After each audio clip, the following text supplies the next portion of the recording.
Nanti bikinnya gini, Fred. Nanti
bersatu berjuang untuk meningkatkan derajat kesehatan jiwa. PDS KJI milik bersama, saling berbagi pada sesama. Berikan pendidikan pada masyarakat tentang kesehatan jiwa. Satukan hati untuk berbagi, kembangkan ilmu dan profesi.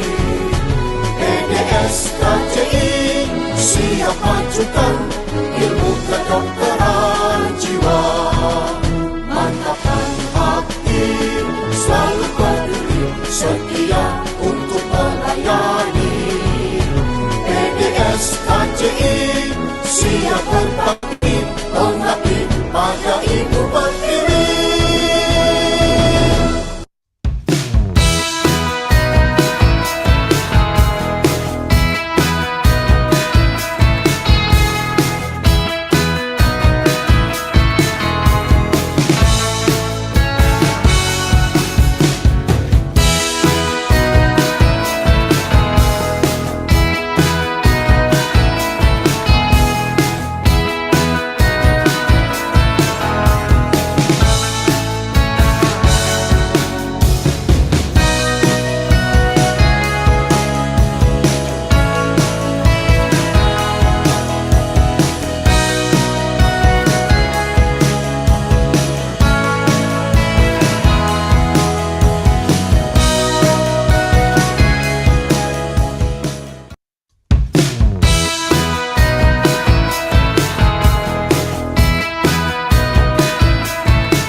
rumah kita, tempat mengabdi pada negara. Bersatu berjuang untuk meningkatkan derajat kesehatan jiwa. PDS KJI milik bersama, saling berbagi pada sesama. Berikan pendidikan pada masyarakat tentang kesehatan jiwa. Satukan hati untuk berbagi, kembangkan ilmu dan profesi. PDS KJI siap majukan ilmu kedokteran jiwa. Mantapkan hati, selalu peduli, setia untuk melayani. PDS KJI siap berbakti, mengabdi pada Ibu Pertiwi.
Good afternoon and welcome to the Honorable Speaker, Doctor of Medicine Claudia Hoffman, the Honorable Dean of Faculty of Medicine, Widya Mandala Surabaya Catholic University, Professor Doctor of Medicine, Paul L. Talele, MD, Specialization in Cardiothoracic and Vascular Surgery, Consultant in Vascular and Endovascular, the Honorable Head of Prima Satya Usada Citra Teaching Hospital Surabaya, Puji Janwartono, MD, to the Honorable Vice Dean, lecturers, academic community, and also to all our beloved students of the Faculty of Medicine, Widya Mandala Surabaya Catholic University who are present in the essential learning this afternoon.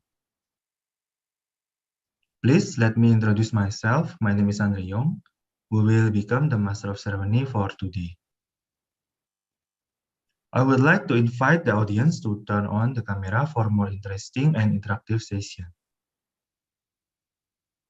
Today, Dr. Claudia Hoffman will present essential learning about concept and practice experience of integrative Chinese medicine for breast cancer management.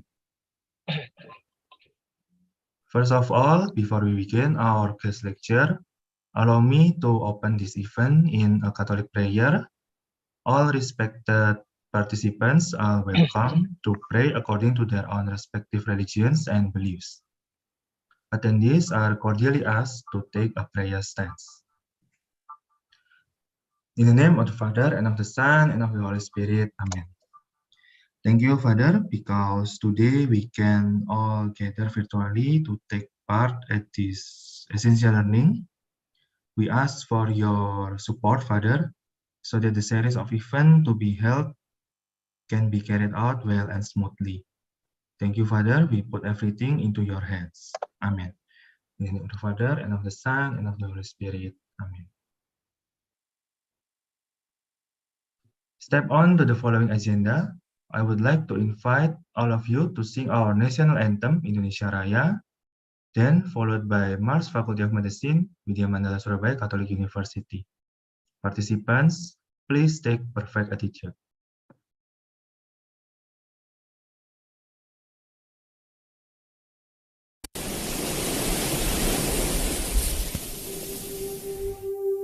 Indonesia, tanah airku, tanah tumpah darahku. Di sanalah aku berdiri, jadi pandu ibuku. Indonesia, kebangsaanku, bangsa dan tanah airku. Marilah kita bersatu, Indonesia bersatu. Hiduplah tanahku, hiduplah negeriku, bangsaku, rakyatku semuanya. Bangunlah jiwanya, bangunlah badannya untuk Indonesia Raya. Merdeka, merdeka, tanahku, negeriku yang ku cinta.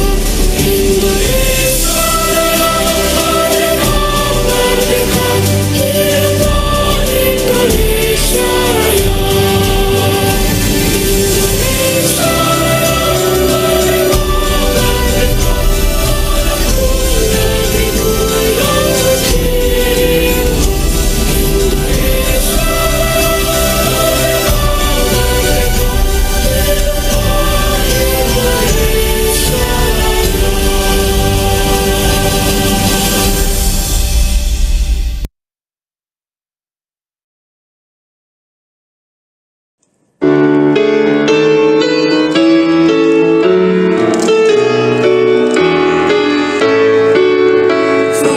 Fakultas Kedokteran Widya Mandala, Uns College Sancti Medicimus, majulah terus. Pancasila dalam hidupku kita amalkan, untuk sesama kita, untuk nusa dan bangsa. Dokter profesional dan spiritualitas, integritas moral, berdisiplin, soft skill prima, belajar bersinambung dengan etika dan sopan santun, kami layani sesama. Fakultas Kedokteran Unika Widya Mandala. Fakultas Kedokteran Unika Widya Mandala.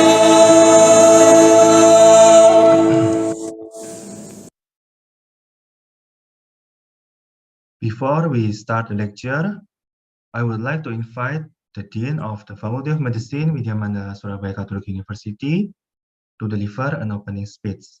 Please welcome Professor Dr. Paul L. Tahalili.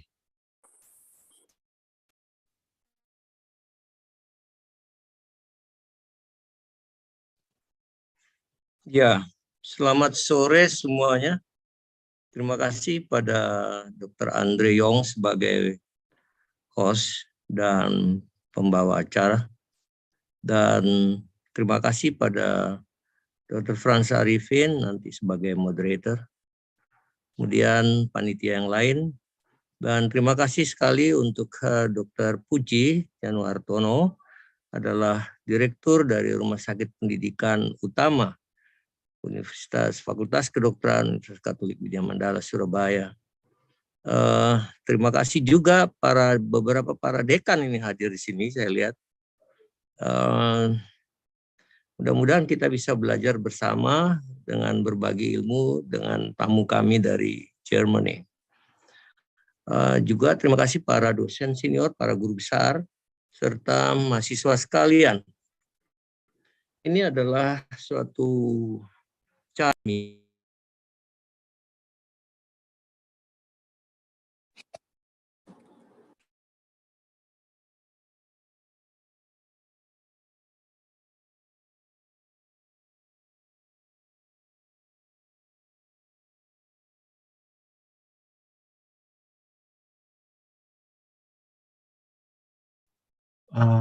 Mohon maaf, Prof. Paul.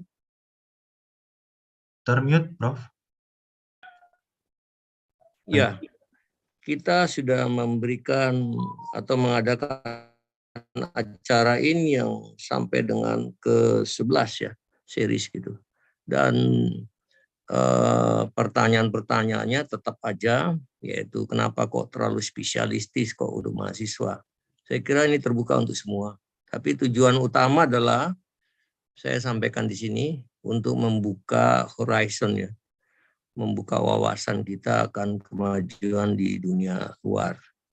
Nah, spesial untuk Dr. Puji, terima kasih atas kerjasamanya, karena kita akan bersama-sama kenal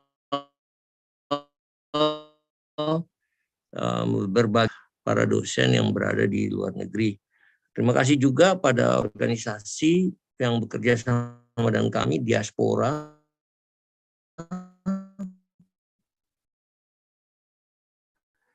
International College, teman-teman dari selain Diaspora, International College of Surgeons, dan ya juga teman-teman dari ini Perhimpunan der Jerman Indonesia. Saya kira saya sapa dalam bahasa Inggris ya. Thank you very much, Dr. Claudia Hoffman,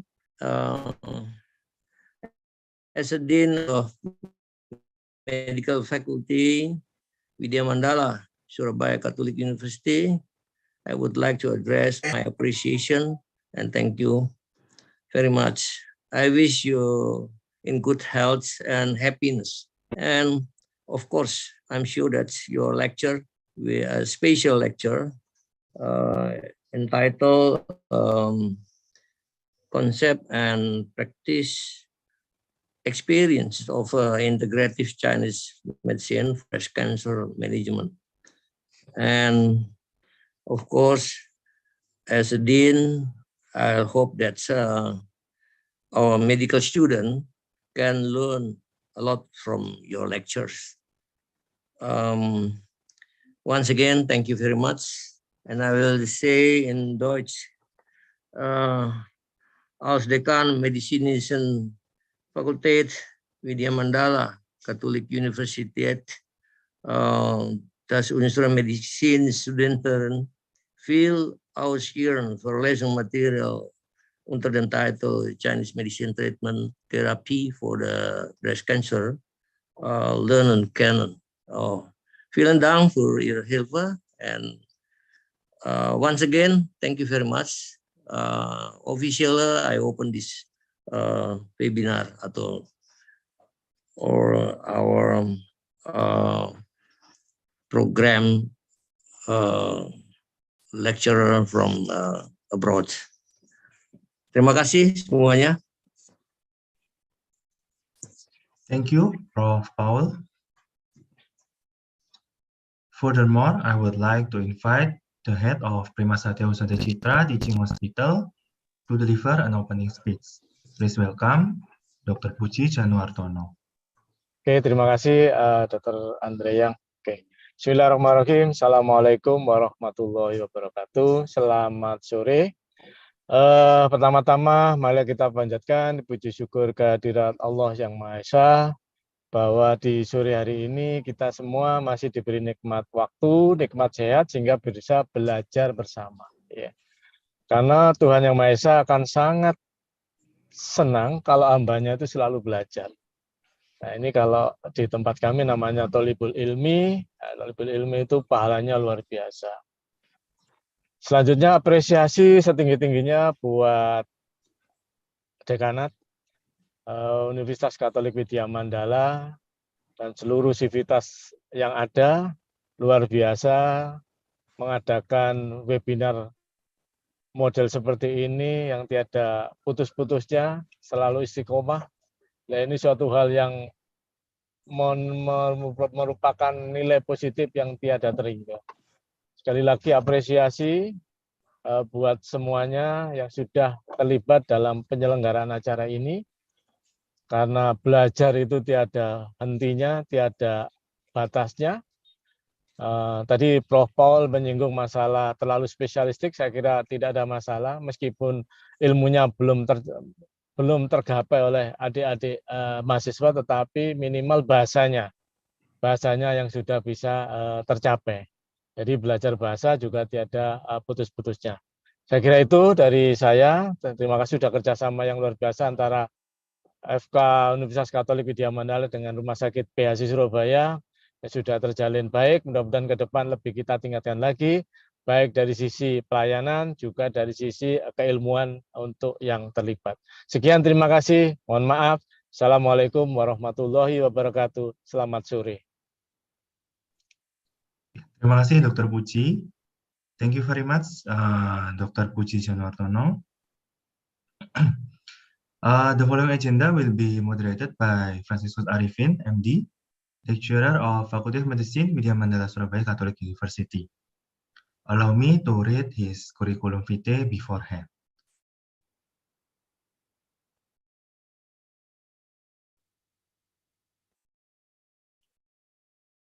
Franciscus Arifin, dokter, spesialis bedah, konsultan bedah digestif. Surgeon, konsultan in digestive surgery. Dr. Franz acquired his medical doctor degree at 1999 from Diponegoro University. After that, he acquired his degree of general surgery and the digestive surgery at 2010 and 2017, both from Erlangga University. Other than that, Dr. Franz also has a Master of Science, Psychology Research focused on teamwork at 17 Agustus 1945, University Surabaya. He is also as a candidate at Erlangga University, doctorate program, research focused on gut microbiome, change in surgery. Dr. Franz now work at Suwandi General Hospital and Gotong Royong Hospital Surabaya. He is also a lecturer at Faculty of Medicine, Widya Mandala Catholic University. Next, Dr. Franz also has some skills, other skills like Diploma of Minimal Invasive Surgery at India, endoscopic procedure for upper and lower GI tract cancer and non-cancer surgery, and also cancer chemotherapy. Okay, next, I will like to read our speaker curriculum vitae also.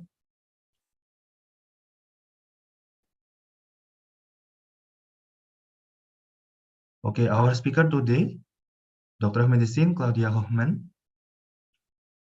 Dr. Claudia achieved her degree as a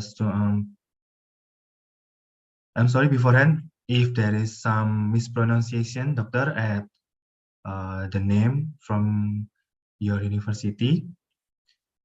Dr. Claudia, now since 2019 is a consultant in Integrative Oncology, Department of Gynecology and Obstetric, University of Cologne. She also has achieved a degree at Zusatzbezeichnung at 2019. Next. Dr. Claudia also has further training. At 2006, she achieved Chinese medicine and acupuncture at University Witten. After that, at 2007 until 2008, she also got a degree about Chinese phytotherapy. And at 2010, she got a degree at TCM, Gynecology and Obstetric at University of Witten.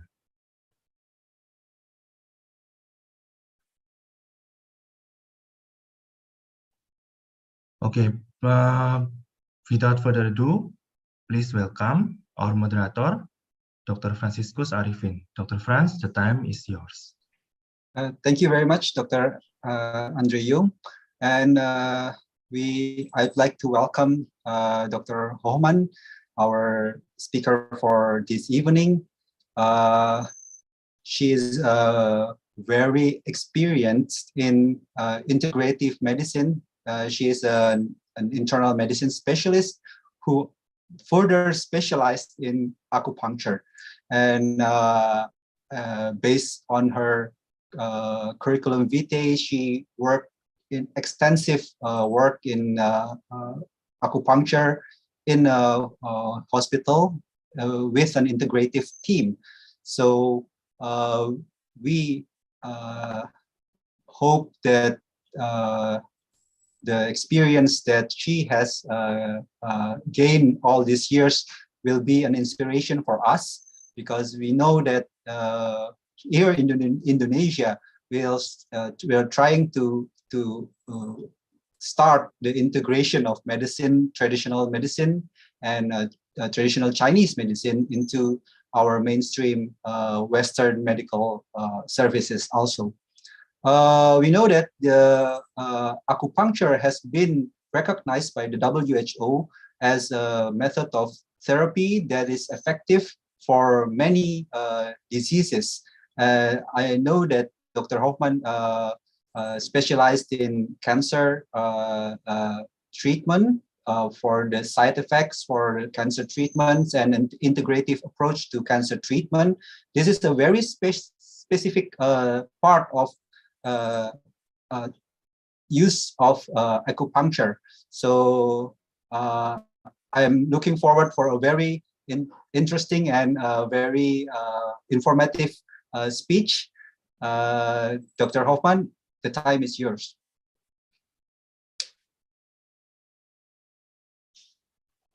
Thank you very much for the invitation and the kind introduction. I share my screen.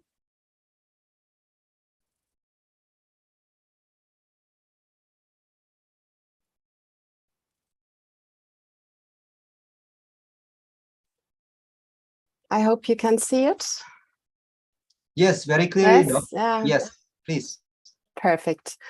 In my talk, I would like to give you an overview of integrative oncology and integrative Chinese medicine, and how at the University of Cologne we implemented those forms of therapy in the daily routine. Integrative oncology combines the conventional medicine and complementary medicine. For example, traditional Chinese medicine, Ayurveda, or the classical naturopathic medicine as it is practiced in Europe. In Germany, we have the AGO, die Arbeitsgemeinschaft Gynäkologische Onkologie. This is a group of experts. It's I try to translate working group gynecologic oncology, and these are all gynecologists and oncologists who are specialized in the treatment of breast cancer. And every year they publish a guideline for the treatment of breast cancer patients. The guideline not only recommends the best therapy for the respective stage, is it early stage cancer? Is it cancer with metastases? But the different tumor entities. Is it a hormonal cancer or and so on? But they also give recommendations for supportive care and complementary therapies as well. Today I will show you some of the slides and recommendations of the guideline of 2022. In literature, you often find the term CAM for complementary and alternative medicine. If you search in PubMed, there's always CAM. And complementary means in addition to the conventional medicine. Alternative means instead of conventional medicine. In Cologne, we concentrate on the complementary part. And we distance ourselves from unconventional, unproven outsider methods. For example, you could recommend, I would recommend acupuncture for the treatment of side effects, additionally to the chemotherapy, but would not recommend that the patient would use acupuncture and herbal medicine instead of surgery, radiation, or chemotherapy. That's very important, and that is not always what the patient is looking. If they come to me for a consultation, sometimes they are looking for the alternative part, and this I can't provide. I will not provide. Nowadays, there's a new term because of this alternative. It's called KIM for complementary and complementary and integrative medicine. This is the definition of the Society of Integrative Oncology, SIO. The Society of Integrative Oncology is an international society, and every year there's a very good congress. I think this year it will be in Scottsdale, Arizona, and due to the COVID pandemic, I think it will be a hybrid congress again, and there will be the top researchers in this field. And if you are interested, you may join via internet. And the definition, it's very long, but I will. It's important. Integrative oncology is patient-centered. You have to look what does the patient want. Evidence-informed, this means we have evidence-based forms of medicine, but not for all types of complementary therapies. And utilizes mind-body practices, natural products, lifestyle modifications from different traditions. And this is also important. In Indonesia, probably the patient is looking for something else than in Germany. And very, very important alongside the conventional cancer treatments. Integrative oncology aims to optimize health, quality of life, clinical outcomes, and wants to empower people to prevent cancer, become active participants before, during, and beyond cancer treatments. You may ask yourself, is it important how many patients already are interested in complementary medicine? In Germany, 75% of German breast cancer patients are interested in complementary medicine, and more than 56% already use at least one CAM method.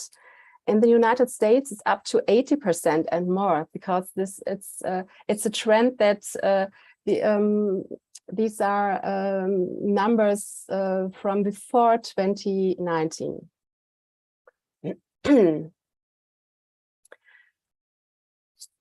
And these are the main therapies or procedures that the women used. They vitamins, food supplements, homeopathy is very big in Germany. Yoga, meditation, herbs, and acupuncture. But it's important because, and that's very important for me, because of herb-drug interactions. You have to ask your patients if they are using any form of herbal medicine. For example, St. John's wort. This is a very important herb in Germany, in the European tradition. It is prescribed for depressive symptoms, and St. John's wort is an inductor of cytochrome P453A4. I don't know if you are familiar with the cytochromes. These are enzymes which are very important in the drug metabolism. If you have an inductor like St. John's wort, this could lead to a loss of the function or of the effect of the chemotherapy, and you don't know to what extent. For some women, everything is normal, but some women, maybe the chemotherapy doesn't work at all. On the contrary, grapefruit juice, and this is food, is an inhibitor of the CYP3A4, and this could lead to a delayed metabolism with a longer high levels of chemotherapy, and as to a stronger chemotherapy effect. You may say, oh, that's great, the chemotherapy works much better, but be careful. If you have a strong chemotherapy effect, this could lead to very big side effects, especially for the blood levels. The leukocytes and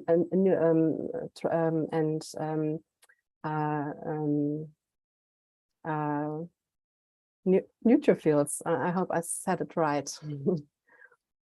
And this is why all patients should be asked if they use any form of herbal therapy, and you have to talk to them.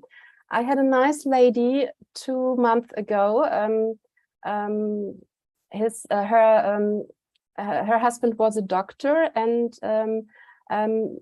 she had a metastatic breast cancer, and should start with chemotherapy, with immunochemotherapy, with an immune checkpoint inhibitor.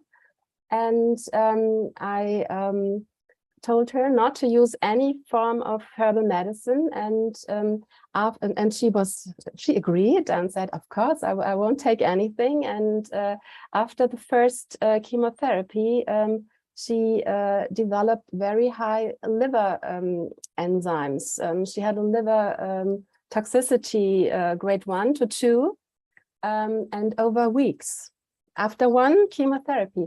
It can be because of the immunotherapy, but after many discussions, she revealed that she took Chinese and Japanese herbs. I think, I don't know if this is the reason for the high levels. Maybe it's really because of the immunotherapy, but there still is a question. And this lady, she has to get her chemotherapy as early as possible. These are the main topics during integrative oncology consultation. Lifestyle is very important. I asked about and give information and advice about nutrition, movement, and stress management. Sleep is important too, and the social environment. If somebody lives alone or has a family, and the main topic most of the time is the management of side effects during cancer treatment. I treat patients on an outpatient and inpatient basis. I make daily rounds in the chemotherapy, in the department where the women are getting their chemotherapy. And I will ask if they are experiencing any side effects. And if this is the case, I will give them advice, dietary advice, or I can start treatment immediately. So I started to give the patients acupuncture during the infusion of the chemotherapy, and ask the patients what they think is better. And most women enjoy the acupuncture during treatment. So, they don't have another appointment, and they are they enjoy the acupuncture. In addition to this, we offer workshops for the patients in a group setting, where we explain self-help strategies and show them how to do acupressure. Because in Germany, acupuncture is not covered by the health insurances. For chronic lumbar pain and chronic knee pain, the patients can get the acupuncture by their GP over health insurance, but unfortunately not the cancer patients.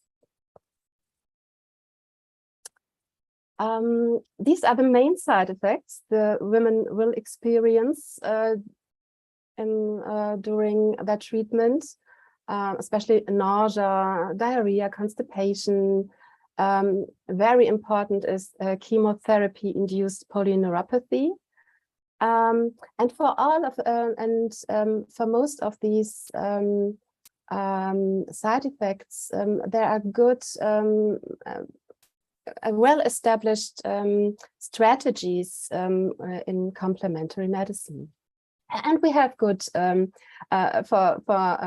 especially for nausea. We have very good Western medicine, and this is also important.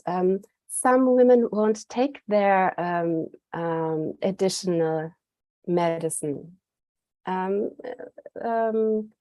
Steroids or anti-emetic drugs, and they ask me, no, I want to take something herbal, and I will tell them, please take the prescribed medication And if you have any side effects, I will help you. Acupuncture is part of the traditional Chinese medicine, but it's not the only form of therapy in TCM. We have in China, it's very important, the herbal therapy. We have the dietetics, we have Tuina, it's a kind of massage and manual therapy. And we have Tai Chi and Qigong as a mindful movement exercise. Again, a slide from the AGO. The Oxford levels of evidence and grade of, I have to close my, the Oxford guides level of evidence and grades of recommendation are included. And you see there are a few very good evidence base. And what I like about the AGO is the easy recommendation with a plus or minus, positive or negative recommendation. And so you've seen acupuncture now has a good evidence base, especially for pain, cancer pain, aromatase inhibitor-induced arthralgia. We have a 1A level of evidence and a positive recommendation. For nausea, vomiting, for fatigue, anxiety, depression, hot flashes, and so on. But is it safe? Hexterman et al. Did a meta-analysis, and it was published this year. Acupuncture appeared to be as safe as sham acupuncture. What is sham acupuncture? Sham acupuncture is actually, it is not easy to perform acupuncture studies because you don't have a placebo. The patient will know, do I get acupuncture or am I on a waiting list? And if you give them acupuncture on points where you don't expect that there would be an effect, this is called sham acupuncture. Or you can use special prepared needles. Acupuncture was not associated with an increased risk of intervention-related or serious adverse events or led to a treatment discontinuation. But there could be more risk of non-serious adverse events. For example, sometimes it hurts when you put a needle into a body. Yeah, the pain is a non-serious adverse event, or there's a little bruising. No clear conclusion could be drawn as to whether acupuncture treatment could be considered as safe in periods of neutropenia or thrombocytopenia. So we have a few safety rules, and they are more strict. 3 weeks ago, we had a meeting with members of the AGO, and early in the beginning, we were very conservative, and we took a blood sample and we looked on the blood levels and would only acupuncture if everything was normal. But I think if you are in experienced acupuncturist, there are a few, only a few risks. Very important is that you never should put a needle in a tumor mass or in a metastasis. For a medical student or a doctor, this is it's clear you wouldn't do this. But as a traditional healer, you have another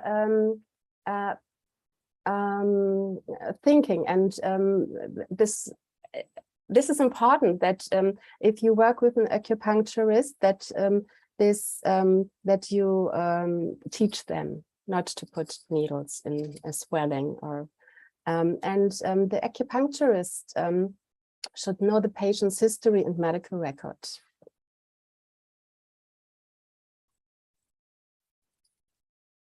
In Germany, Chinese medical herbs are not recommended during chemotherapy because of the herb-drug interactions.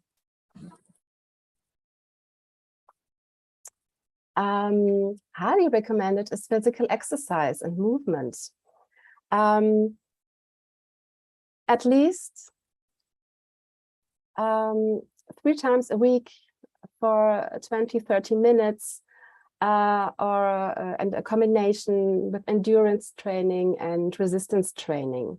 This can improve quality of life, physical performance, sleep, pain, depression, and lymphedema and fatigue. There is no other treatment option that is as good as physical exercise.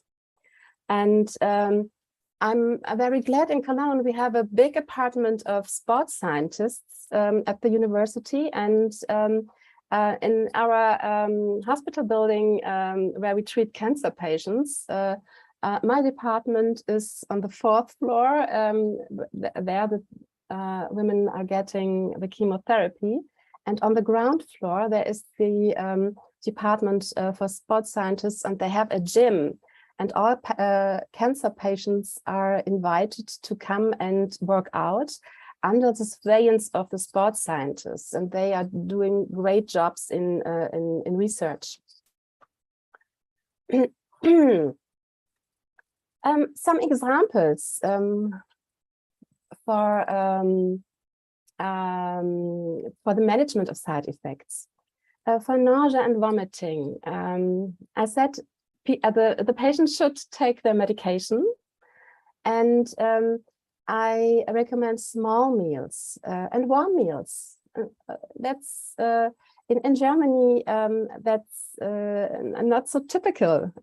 We eat cold foods, bread and sausages, and I don't know. But if the woman starts the day with a congee or porridge or soup, this helps. I have some recipes for traditional Chinese chicken soup, and the women are quite content. They say it helps them with nausea and with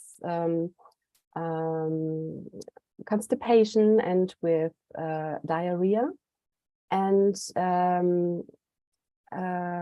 especially for fatigue. And fatigue is a great problem. Ginger tea is a typical Chinese herb recommendation and has good evidence, but some women don't tolerate ginger tea during chemotherapy. They feel more nausea, and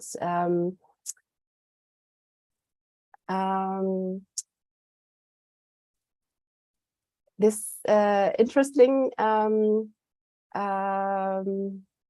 there was, this is also shown in a trial by Zick et al., who wanted to investigate which dose of ginger would be appropriate, would be the best for women with breast cancer and nausea. And they investigated capsules with placebo and 1 gram of ginger and 2 grams of ginger.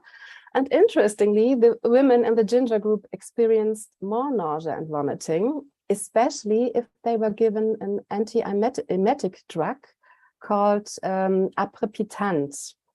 I don't know if you know it in Indonesia. It's very good for chemotherapy that has a great risk to cause nausea. And most of the times, all women with breast cancer who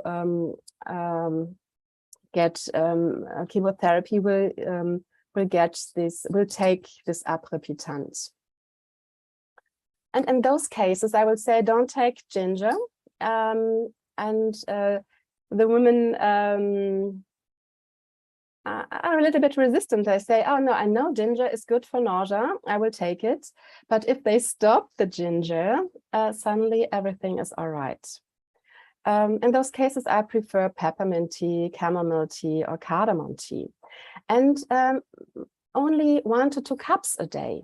It's better to change herbal teas and not to give 1 or 2 liters from one sort of herbal tea. It's like in food, you don't have to eat only one meal, but have a variety. It's better for the microbiome also. Acupuncture works perfectly for nausea and vomiting. We do acupuncture on the body on the principles of Chinese medicine. 1 point, pericardium 6. As you can see here, you can do acupressure, you can put a needle in. You have those acupressure wristbands that do the acupressure. Very often I would use ear acupuncture or auricular acupuncture. And for nausea, vomiting, I will search for sensitive points and areas on the helix gutter. This is here. Then on the stomach area, this is here, and esophagus. And where's sensitive, there will I place the needle.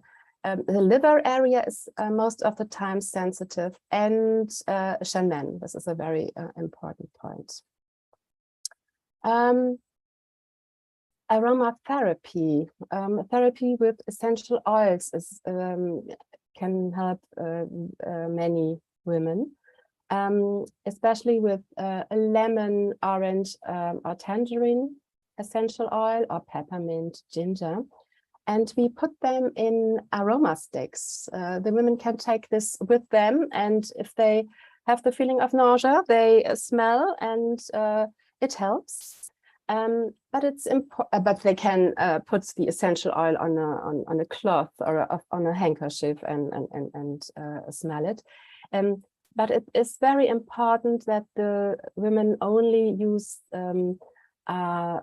perfume or essential oils at home and not during chemotherapy, because smell and situations are connected. And if you smell your a perfume and get chemotherapy, years later you will be reminded of the situation and the chemotherapy. So I told you these are my favorite points for nausea. And there's a very new study from May 2022 from the Dana-Farber Cancer Center in Boston. And they made a feasibility study if it is feasible to give auricular acupuncture during chemotherapy. And it was feasible and associated with a reduction of symptom burden, especially anxiety and nausea, which I have seen also in Cologne. Chemotherapy-induced polyneuropathy, or CIPN, is a major problem during chemotherapy. CIPN can cause treatment dose reduction and discontinuation. And this could lead to a poor tumor control and a worse prognosis. Chemotherapy with platinum, for example, cisplatin, carboplatin, oxaliplatin, vinca alkaloids, and taxanes, have a higher risk to cause the polyneuropathy. Around about 30 to 40% of patients who receive those drugs develop any form of polyneuropathy. This could be sensory polyneuropathy, such as numbness, tingling, paresthesia, and pain, but also motor or autonomic neuropathy. I had a patient after 2 or 3 rounds of chemotherapy. She couldn't walk anymore.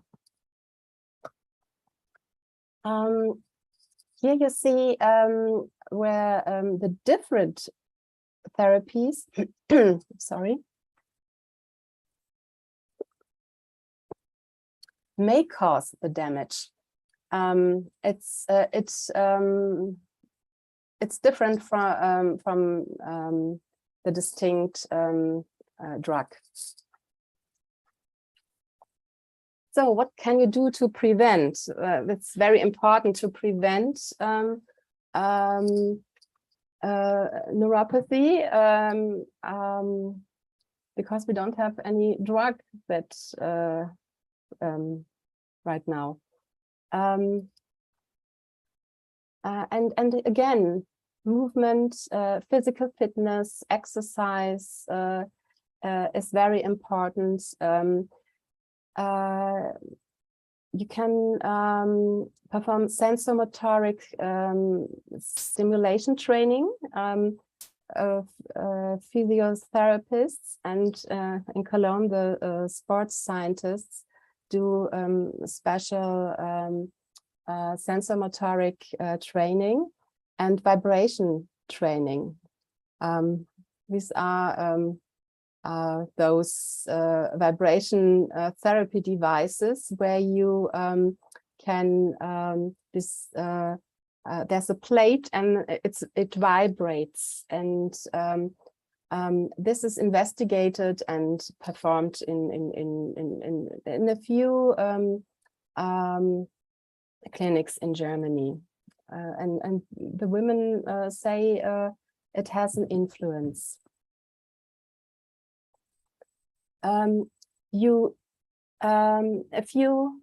Many women use cold packs during chemotherapy, cooling gloves and stockings, because they want, and this has a positive recommendation from the RGO, to reduce the blood flow to the fingers and toes or feet, because you don't need the chemotherapy in the hands and feet, but there is the most risk of polyneuropathy. If you don't like cold gloves and stockings, you can put on tight surgical gloves, a size, if you have size 7, you use a size 6, for example, or you use compression stockings. Unfortunately, we don't have a drug right now. And acupuncture, sorry, electroacupuncture is not recommended to prevent neuropathy. And there are a few studies who investigated electroacupuncture as a prophylactic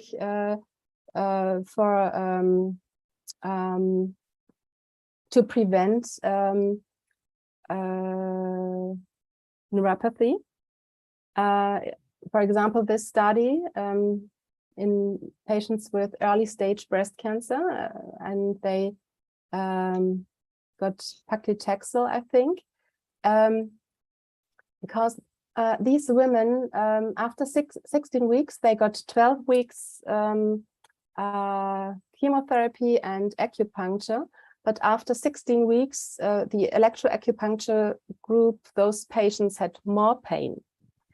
And And it's not usual to do acupuncture to prevent. I showed you not all patients will get polyneuropathy. Why should we treat them? Okay, but now therapy. It's another slide. This stays the same: functional training, movement, etc., physiotherapy. And now we can do acupuncture, and I have very good results with acupuncture during as soon as the patient says, I have a tingling, I have pain, there is something, I want to stop chemotherapy, then I begin with acupuncture, and most of the time this works really good. Also, you can on essential oils like menthol locally, 1%. If you have hot feet, for example, if the patient complains about hot feet, you would take menthol. Or if they have cold feet, I would have pain, strong pain, then I would recommend capsaicin. This is not the coronavirus. This is a hedgehog ball, and you can massage with those balls. You have to give tactile stimuli. Hydrotherapy is very common in Germany from Pfarrer Kneipp. In the 19th century, he made cold effusions and cured many diseases. So this is deep-rooted in Germany. Other tactile stimuli are you can bath your hands in fine warm quartz sands. There's a finger massage ring from Korean acupuncture, and the women like it very much. They can do it mindfully, but they can do it when they watch television. I don't know if you know those acupressure mats or needle stimulation mats. There are many in Germany, and some of the women have them already, and then they use it. If the women don't has any chance to go to our sports scientists, they can use an electric toothbrush, which are common in Germany, and can and this vibrates also. As I mentioned, acupuncture can be performed, and this is very important. I always tell them to consult their oncologist, because sometimes it's important to reduce the dose. You don't have to stop the chemotherapy, but you can reduce to 80% or 60% and have a good outcome. Since last year in Germany, we have the first German S3 guideline. As you may know, S3 guidelines are the highest quality level of guidelines. It's a formalized systematic development process, and it took more than 5 or 6 years to develop this guideline, and it comprises more than 600 pages. And most recommendations are: you should not do this, you should not do this, but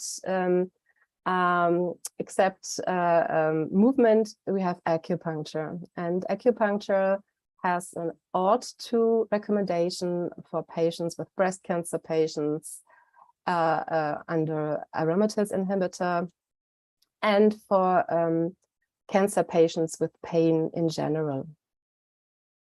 And Tai Chi, Qigong also has an OD2 recommendation for all cancer patients with insomnia or fatigue.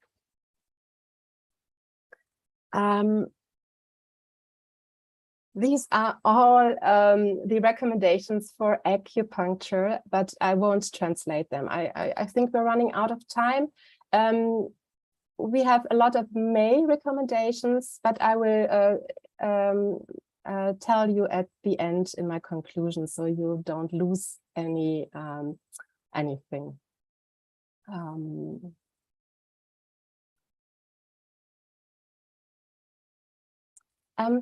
This is a very important study, a trial that led to all the recommendations. This is by Hirschman et al. And 226 patients were with breast cancer under and with aromatase inhibitor-related pain were included and randomized in 3 groups. 110 patients were in the acupuncture group. There was a sham acupuncture group and a waitlist control. And it was published in JAMA, so it is well has a high standard. You can see the points that were used if you are an acupuncturist or have a background. It's a standard acupuncture protocol, and usually a true acupuncturist would always needle each patient individually. But even the standard acupuncture protocol led to a statistically significant reduction in joint pain after only 6 weeks. And a new study from last year from New York, from the Memorial Sloan Kettering Cancer Center, the investigators investigated 2 different acupuncture procedures: electroacupuncture and ear acupuncture, auricular acupuncture, for chronic musculoskeletal pain among cancer patients. And both acupuncture therapies, treatments, led to a significant reduced pain versus no acupuncture. And this was the kind of acupuncture that was used for the auricular acupuncture. This is a simple protocol which is used in I think in America, in the United States, in the battlefield, in the military.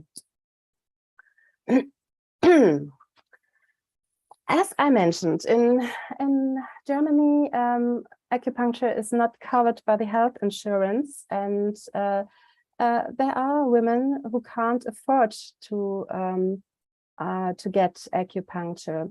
And this is the reason why I included acupressure in our workshops. It has a positive recommendation, and I think in the United States is similar. You don't find an acupuncturist that can treat you. And here the investigators investigated 2 different acupressure protocols. One relaxing acupressure protocol is the red points, and a stimulating acupressure protocol. And this there were breast cancer patients after they completed the primary cancer treatment more than a year, and still had fatigue.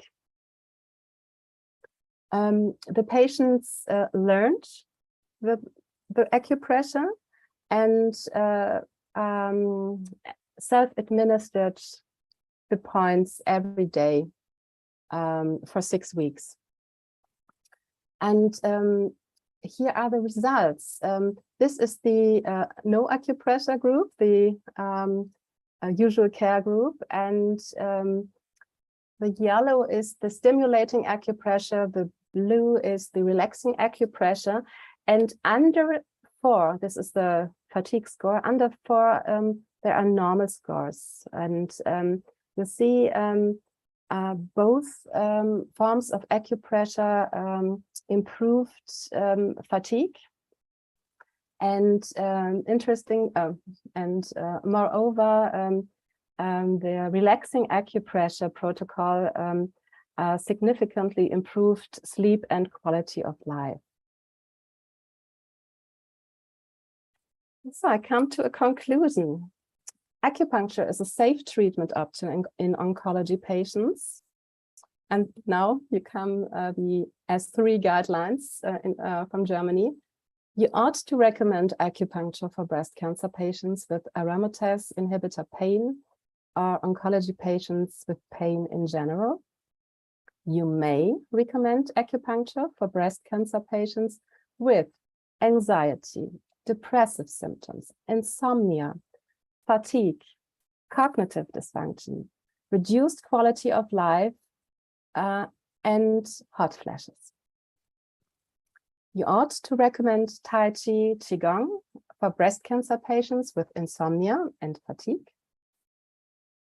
And you may recommend Tai Chi Qigong for breast cancer patients with depressive symptoms or reduced quality of life.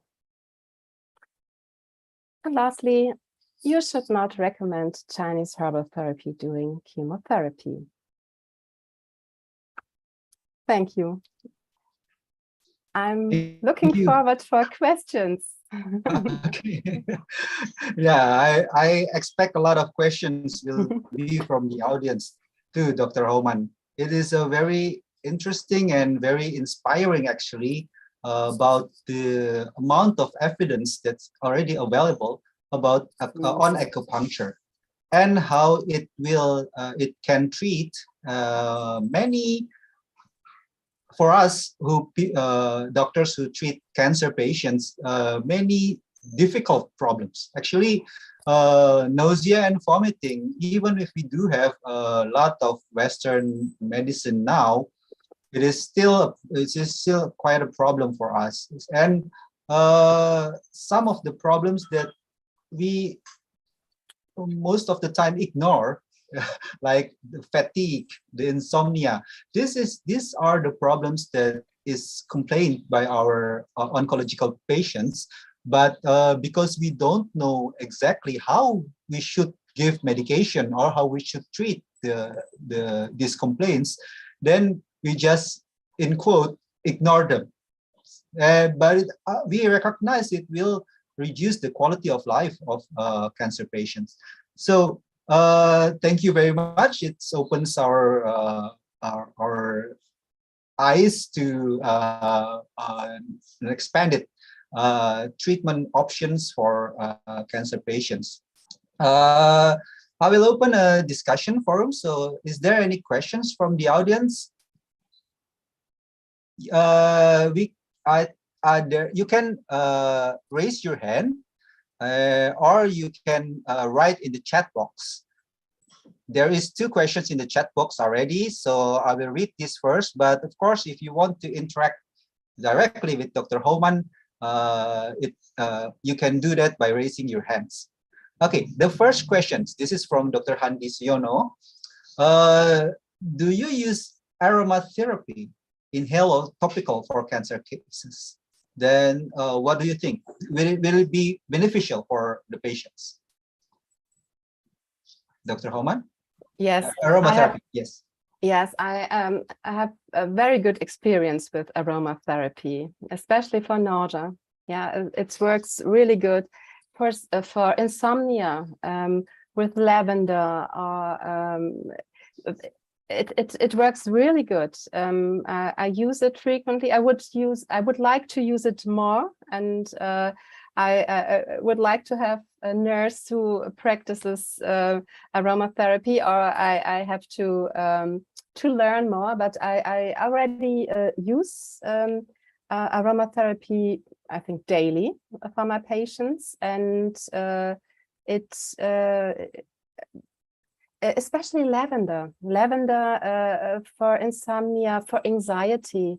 If the patient comes is inpatient and can't sleep, they get at night, we call it lavender heart.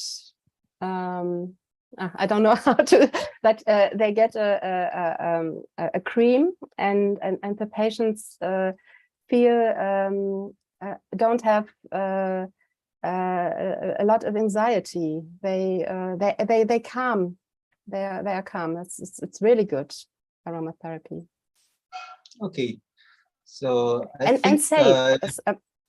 Sorry, yes, I'm sorry. yes. And it is very safe as long as you don't ingest it. Yeah, as long as you use it topical or in very small. You have to in small doses. It's very safe. Okay, so Sorry. it is the same as acupuncture. It's safe. It is proven safe. So I think the side effects, as you have shown in your lecture, the systematic review does not show any increased risk for the patients compared to the usual treatment, right? Okay, we will continue to the second questions. This is from Ronald Kartika. I'm not sure whether it's related, but I think he likes to know whether you know anything about anesthesia for acupuncture anesthesia and awake surgery. And the second question is, do you use electric acupuncture? I think he means electroacupuncture. So there is two questions. First, maybe you have any information, so you know about acupuncture anesthesia for awake surgery, and the second one is electroacupuncture. Please. Yeah. Thank you for the question. It's very interesting. I personally don't have any experience with anesthesia during a surgery, but in China it is practiced, I think. No, there was this journalist when President Nixon visited China for the first time, and this was the big news you can have, but I don't have any experience, unfortunately. And the second question is, I don't use electroacupuncture, but most of the studies, especially for polyneuropathy, are made with electroacupuncture. And in China and in the United States, my colleagues, they all use electroacupuncture.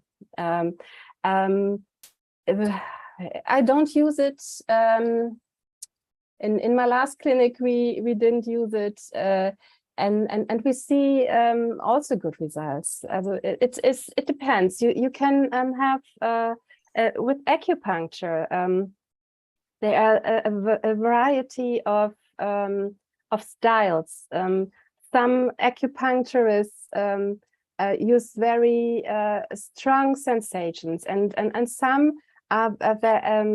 treat very light. And my patients, when I say I can give you acupuncture, they say, "Oh no, no more needles. I have so many needles. I don't want any pain." So I use the slightest sensation that I can give. And but I think about thought about to use electroacupuncture in the future. Okay. Thank you, Dr. Roman. So I think the procedure or the method of applying stimulation to the acupoints is varied a lot. We can use needles, we can use pressures, we can use electric stimulations, and some of the practitioners also use lasers to stimulate these points. I use sometimes I use it also, but maybe the the main object is that you have to stimulate the acupoints. I think that is the important one. Some use moxibustion. I mean, you heat the needle, something like that. Okay, so I will continue to the next questions. There's already 3 questions on this chat box. You mentioned about bone broth. This is a question from Ira. Is there any options for vegetarians? It's an interesting question because nowadays many choose to be a vegetarian and they might have cancers. So is there any option for vegetarian for bone broth? We have an alternative, a vegetarian option. In my last clinic, the dietitians were Chinese trained dietitians, but unfortunately, it has not the same effect, I think. And in Germany, we have many women who are vegetarians, and so I won't tell them and give another option. Yeah, I won't tell them, please drink the chicken soup. I will never do this because we know vegetarian is okay. It's good. Okay, so we respect it is an integrative medicine, right? So we respect the patient's wishes, what their habits are, but we try to modify things that can be modified. I mean, if it is not against their will, then I think we will push through that, like maybe acupunctures, maybe exercise, maybe other alternative. So it is not the only options of treating the disease or the complaint. Okay, the next questions. Okay, what is the recommendation for the treatment of chemotherapy-related mucositis? I think yes, it's a common thing when we treat cancer patients. They have mucositis as the side effect, and it can be very severe. I mean, through the oral mucosa, it's red and swelling and painful. Do you have any recommendation for the treatment of mucositis, whether it's acupuncture or other suggestions? Please. Yes. I have a handout for patients with recommendations for chemotherapy-related mucositis. It starts with how can I oil pulling. I don't know if you know oil pulling. It's from Ayurveda and from Russia. You take sesame oil or sunflower oil and you put it in the mouth and don't swallow it. You just do the wash your mouth. Pull through the teeth. And this, for some women, this is enough. This will work very good. And then we have many options.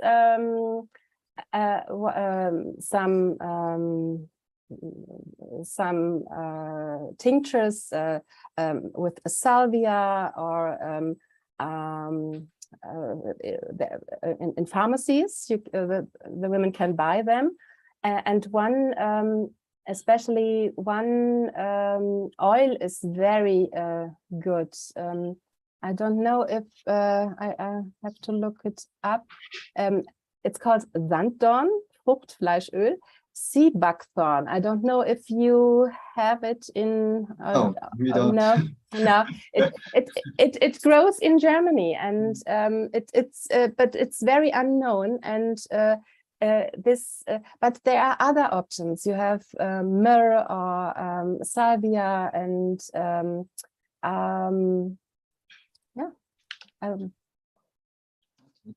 Okay. Usually, if my patients got mucositis, I recommend honey. I don't know whether. Yeah. It's I think it's quite good, the response. I have never read any research on that, but because of the protection property of the honey, I think it might help for the patient with mucositis. Okay, so it's the problem is that for my cancer patients, sometimes the mucositis does not occurs only in the oral cavity, but it occurs on the colon, on the rectum. That sometimes creates a bigger problem because it cannot be treated with a topical or local treatment. But that's for another topic. Okay, the next question is from Dr. Leona. How many sessions does it take to see a result for acupuncture, and how long does the results last? Oh, this depends. Most of the times I will tell the patients, look, for example, polyneuropathy. I will tell them we can try it, and after 3 or 4 times you decide. And most of the time the patient, after the first acupuncture, they come back and say, I don't know, but I think this is right. I will do it. Sometimes it doesn't work at all. Yes, you have you give your best and it doesn't work.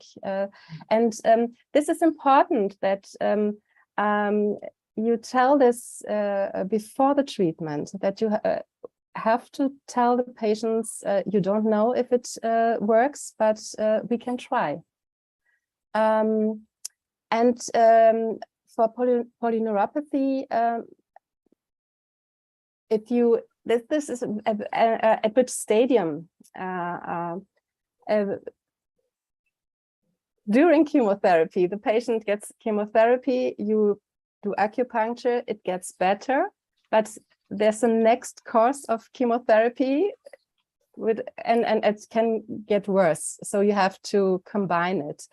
After chemotherapy, sometimes there's the point where you say, oh, now it's okay, I can live with this. The patients can come back, but most of the times they won't come back.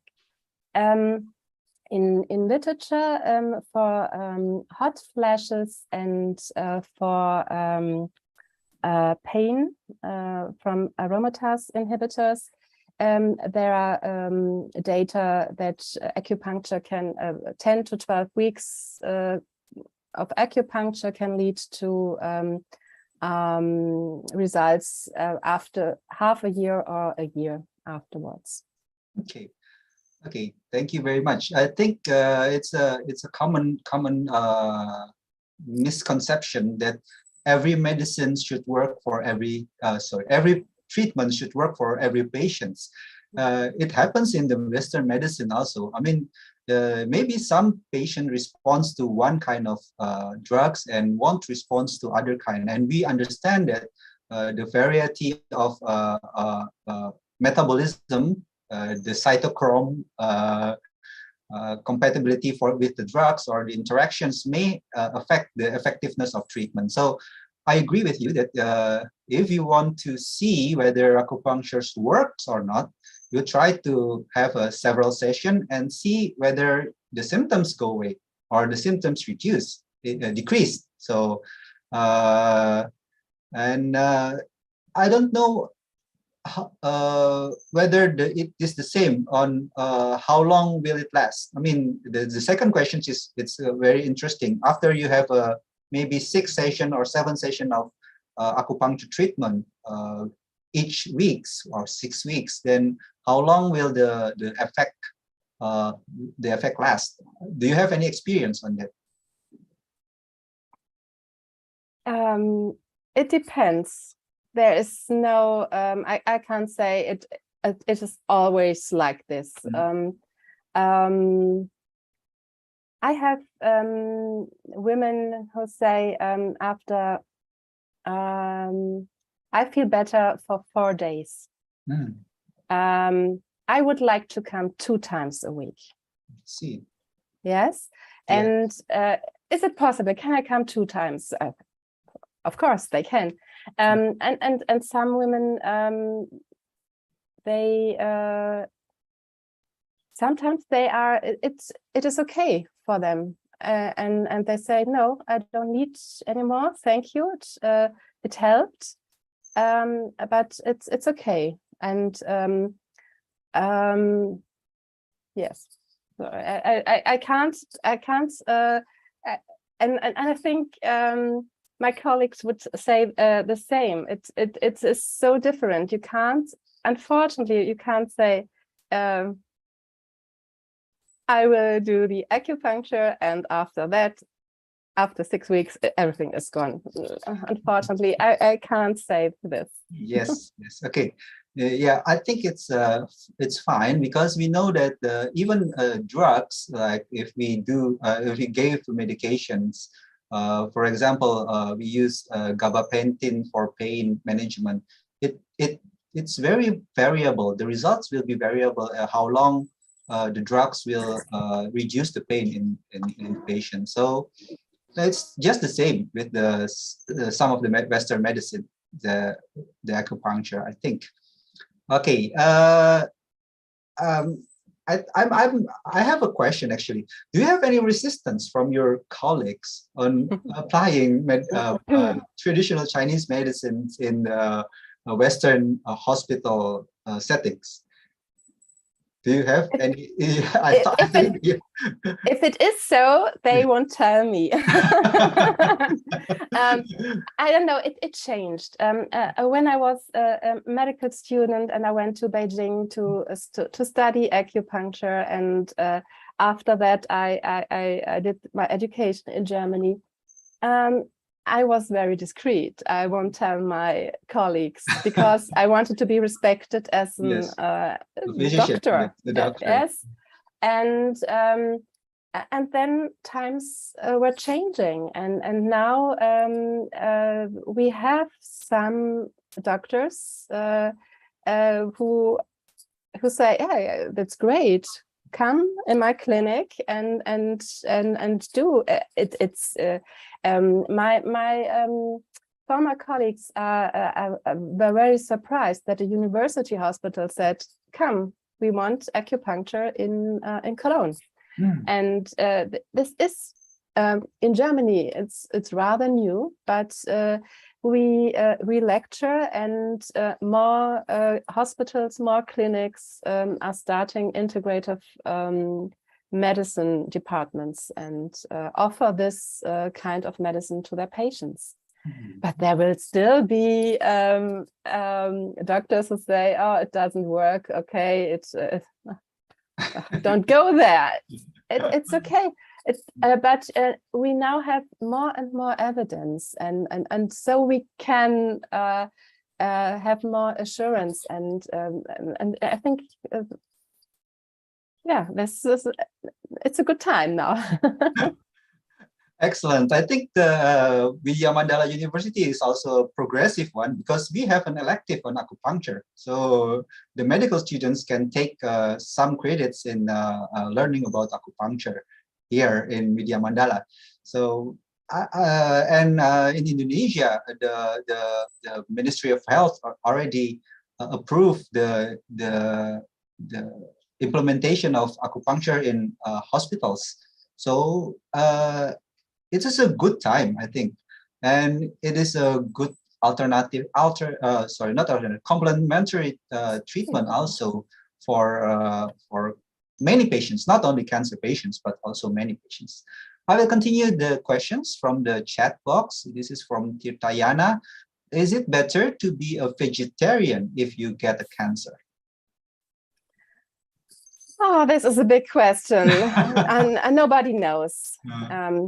What we know is the more plants you are eating, the better.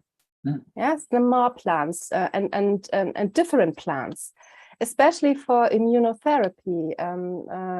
The microbiome is so important. There are studies for melanoma patients. And sometimes immunotherapy doesn't work, and if the patients change their diet and their microbiome and eat more plants, more vegetables, the therapy works better. And but I can't say if it is better to be a vegetarian or not. I think it's individual, yeah, and you have to respect each patient, and if they are vegetarian, it's okay, it's fine, it's good. And from Chinese medicine, sometimes we want to use chicken soup, and I think you have to value each patient's interests and give them an advice in this direction. Yes, yes, thank you very much. Yeah, I agree with you that we have no evidence yet whether nobody compares whether after you get a cancer and you become a vegetarian, your cancer will progress less or something like that. I did a research study on the effect of diet. It's a ketogenic diet on stage 4 colon cancer patients, and it is not vegetarian actually, but I found out that diets and the change of metabolism because of the diet is affecting the inflammatory response to cancer. So what I found out is that many of the mediators for pro-inflammatory mediators like TNF alpha is reduced on a patient with different kind of diet. So whether it will be the same for each stage of cancers, we don't know, and it may be in the future. That's a very interesting avenue to research. And on the microbiome, I agree fully with you that the gut microbiome is controlling many aspects of our health, especially inflammations, sleep, emotions. So they call it the second brain now. This is what I'm doing the research now on doctorate research. So yes, I fully agree with you that we have no evidence yet, but we suspect that there is an effect on changing a diet to the health of people. Okay, the next questions will be, do you use, this is a little bit outside of the topic, but I'm sure you find this is interesting. Do you use acupuncture for autism in pediatric patients? Do you use? I don't treat children, unfortunately, but I think it is possible, and we have. You don't have to use acupuncture with needles. You have laser acupuncture. You have the small seeds, ear acu, yes, precious seeds, or golden seeds. And there's a Japanese form of children acupressure, Shonishin, that works very good. And but I'm not an expert when it comes to treating children. But there are possibilities. Yes, yes, I do read some of the research on autism, because we don't really know actually what caused the autism in the children, exactly what it caused. But some shows that stimulating acupoints may improve the quality of the behavior of the children with autism. But of course, I don't think you can cure autism with even any kind of therapy, I think, available now. Okay. So, okay, that's the last on the chat box. Do anybody wants to address? Okay, one raise hands. Mr. Chitayana, do you want to ask directly to Dr. Homan? You can unmute yourself, please.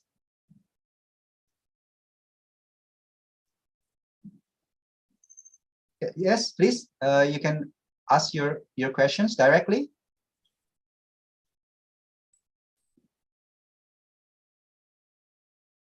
Sorry, we can't hear you.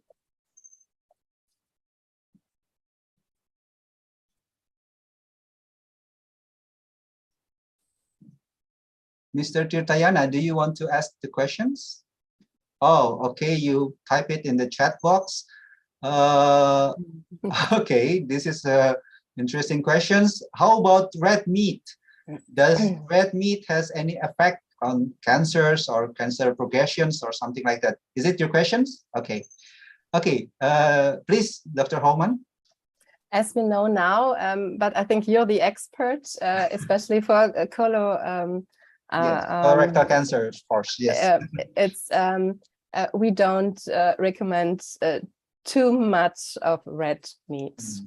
Yes, it's pro-inflammatory and yes, yeah, it is not recommended. But when people are people, and when if you have a patient who only eats red meat, then it's difficult to say don't eat red meat. They won't do it. But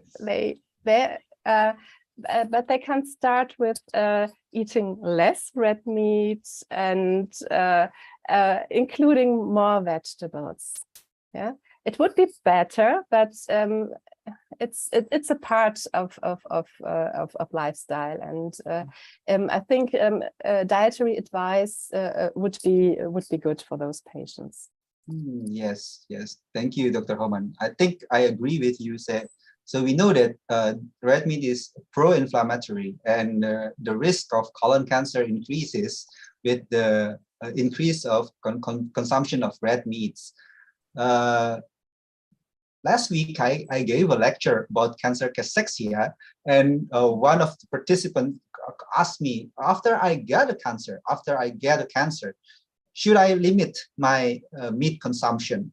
Now that's a difficult question, because the topic is cancer cachexia. I mean, if you answer, okay, stop eating red meats, okay, and then he will have hypoalbumin anemia because he don't eat anything else. So I think it will be we should tailor the advice, as you mentioned, from patient to patient. If his only source for protein is red meat and he cannot change the diet instantly, then you'll have to adjust it.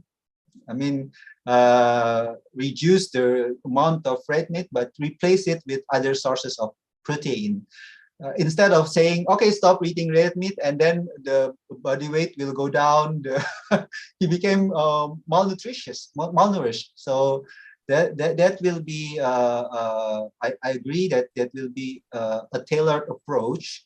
We know that it's a risk factor for cancer, but after you get a cancer and you get a treatment for the cancer, maybe we will have to consider whether giving a dietary advice that may increase the risk of malnutrition is good for the patient. So even without limiting the amount of food, people who get chemotherapy will have a nausea and they don't eat as much as before. I think you experienced that. So that's why dietary advice sometimes, even if we know it's dangerous or it's risky, but we don't stop, or we don't say don't eat this at all, because it might affect the whole journey of the treatment for the cancer patients. Okay, is there any other questions from the audience? Pak Tirtayana, thank you very much for the great questions. Is there any questions from the audience? Any other questions? Would you like to write it down on? You can write it down on the chat box, or you can ask directly to Dr. Holman. We have some more times, maybe 5 more minutes. We can accept some questions.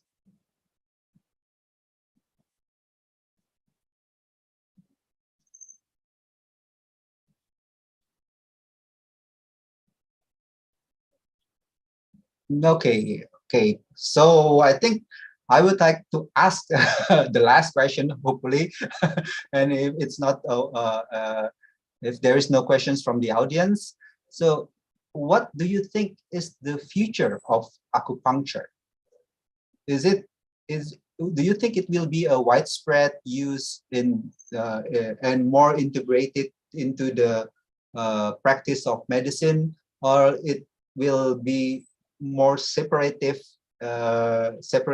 This is a traditional, because we as a doctor, we are trained in the Western medicines, but acupuncture practice is, some are doctors, some are not, non-doctors, non-medical personnel, and many people ask whether acupuncture is a standardized practice. If you cannot standardize a treatment, then you cannot compare the result of the treatment. So what do you think about the research, the future, the integration of acupuncture to the mainstream medical practices? Thank you for this question. It's a very great question. I don't know. It's I think I don't know what the future brings, but I'm confident that acupuncture will have a role in treatment of patients, and I'm quite sure that it will. In Germany,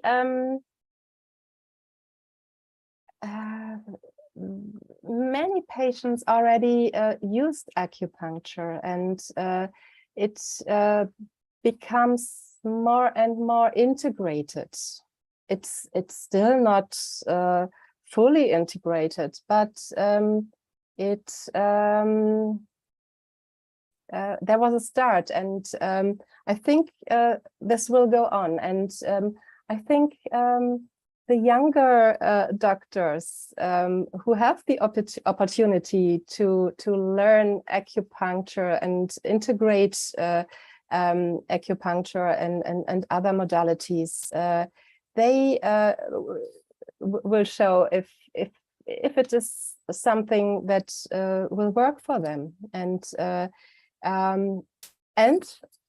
especially the patients. It must work. If acupuncture is only now a trend, and it's a lifestyle, and so you have to use acupuncture, and you have it has to prove itself, and I'm quite sure that acupuncture will prove that there is a standing in medicine, and I think it will. I'm looking forward. I think there is a role for acupuncture in modern medicine. Okay, I agree with you with that, and we are. I think we as a practitioner of medicine should have an open mind to any treatment that is beneficial for the patients, because it's the patients that we are caring, right? Not about ourselves, but it's about whether it works for the patients or not. And every patient is different, right? So maybe a combination of treatment of Western and traditional Chinese medicine, especially acupuncture, will be beneficial for the patient. It will prove itself. If it's only a trend, it will go away. But I don't think it will happen like that, because it's already thousands of years older than the Western medicine. Okay. I think that will conclude our discussion session. Oh, sorry, still another questions. I have to answer this one, because the question is whether acupuncture is covered by our medical insurance system. So it is not now. So to Ronald, no, it's not covered by BGS. Then there is another questions from Ira. In your experience, is the therapy of acupuncture on breast cancer more successful for certain age groups? will the younger patients respond better or worse than the older patients? So that's the question from Ira. Please, I think it will be the last questions. Thank you. No, I don't think there's a age-related response rate. I have very old ladies who respond very well, and young patients as well. I don't know, and this will be very interesting if we in the future can have maybe a differentiation which patients responds to acupuncture and why they respond. This is very interesting for research. Okay, thank you very much, Dr. Homan. I think that will conclude our discussion sessions. I will return the time to Dr. Andre Yang. I thank you again for your very interesting and very informative lectures and discussions. I trust that it gave us a very good view of acupuncture roles in the integrative medicines, and especially in the education of medical students. Thank you, Dr. Homan. The time is yours, Dr. Andre Yang. Okay, thank you, Dr. Homan, for your fantastic presentation. I would like to thank you, Dr. Franz, also for hosting the event. We are very excited to hear the updated knowledge related to Chinese medicine for breast cancer management. Moving on, I would like to invite Prof. Paul as our dean to give a symbolic handover of certificate to the speaker. To the respective IT team, please share the certificate on the screen and take a photo for documentation.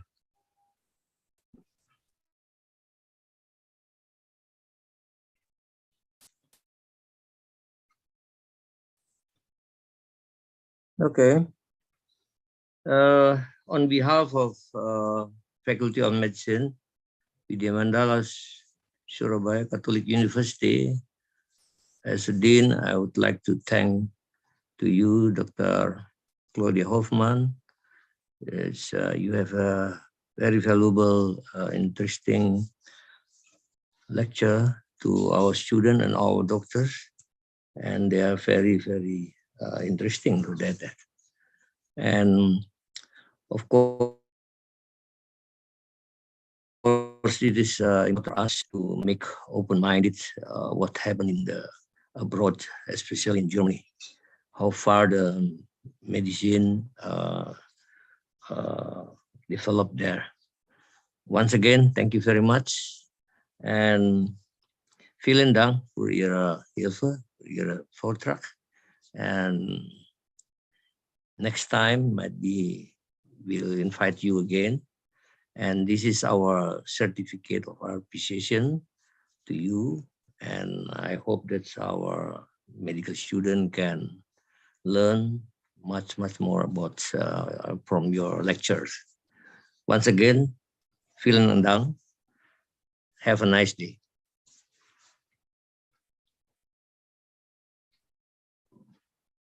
Okay, thank you, Prof. Paul and Dr. Claudia. With all due respect, finally, we are now in the final session of the 5th Essential Learning. It's been an honor for us to have Dr. Claudia Hoffman as our guest lecturer today. Before we end this session, we will take a picture together. So I would like to ask all of the participants to turn on their camera and use the virtual background.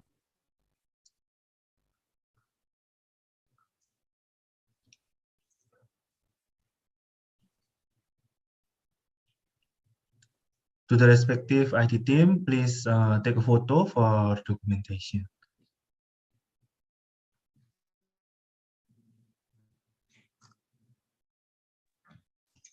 Untuk yang halaman pertama, 1, 2, 3.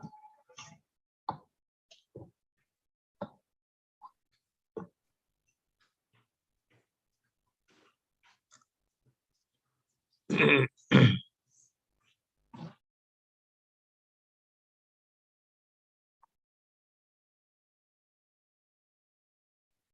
halaman kedua, 1, 2, 3.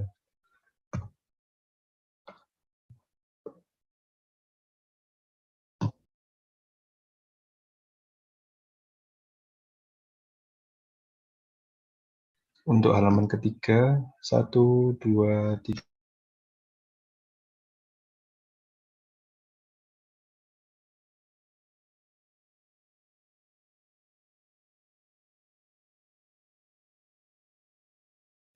Untuk halaman keempat, 1, 2, 3.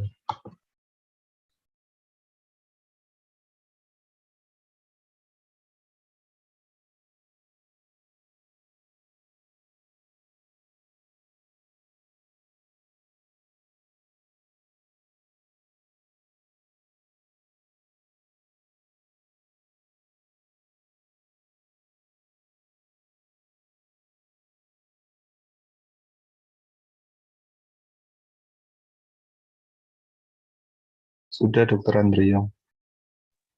Baik.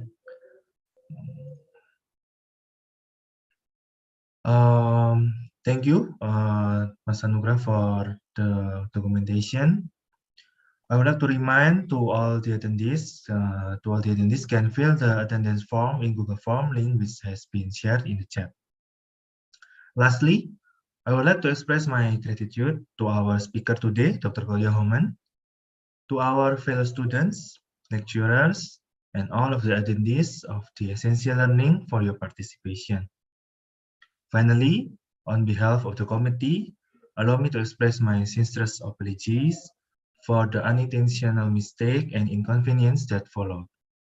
Thank you very much for your participation in this event. I hope we can meet again in the next event. Stay safe and healthy. Good afternoon and salam Widya Mandala. Thank you very much, Dr. Roman. Yeah. Prof. Paul. Yeah. So, vielen Dank, Dr. Claudia. Vielen Dank. Thank you. Bye. Thank you very much, You are Professor in Volker Halili, Deutschland. Dr. Franz Yes. Arifin, Yeah. Dr. Andre Young. Yeah. Thank you.